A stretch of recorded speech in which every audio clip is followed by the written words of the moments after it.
Abature babwambero babiri babuganaho umwezo wa RDC Wilberforce Ngomo mu rukiko rubira hakiteye huruzo bwana RDC iki cyo kubanza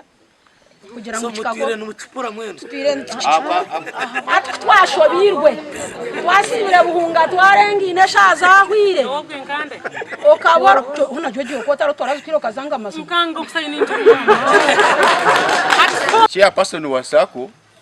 Georgia Naturinga yayemerera yagira ngo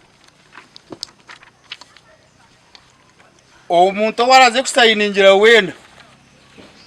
no kutabushinje kumita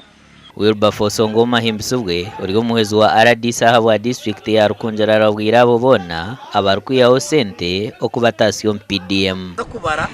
nyina batiga no muri cyanga buryo muyampe ku mitano ibyo no mitwara 5 niza kugira no mwazi gumwe nizi photocopying ni kosi mitwara 5 nisigazana ne 5 tinimba takora tukanstasha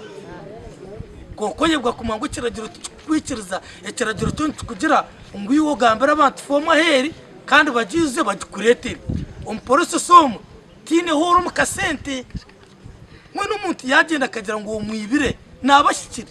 omuganda makuru mu district ni yemwe Bishop wa North Kigezo Onesmus Asimwe yayihanangeza abakristayo kutamani omukuhinga omwani cebahwere kubingo bworo ebiyabagambo byabanatahe muko nabaronda hakanisa ya Kirembe Church of Uganda obuni Nyakyishenyi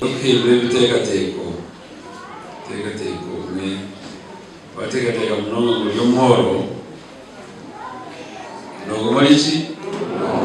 kitanje mu bitegateko nabuje timuri boro rukundeje kunagireba ntuza kubasoberereza kandi tukore ekimukama twetire twaza kurya nk'abahingire tunyakashara nk'abahingire mwe bari munonga Bishop Onesmus hamwe n'omukyara we Florence Asimwe bonjire bashaba abakristayo kwehayo okuhereza Ruhanga n'omutumagumu nabwejo ubwo rero Ruhanga umuhereze kandi nangwa mwe bari gutereze ibiconjo abukuba umuhereza harimo umugisha uguri kuciro ugiraki kwakira mbege kuha Gasha kwa Dan Basivye.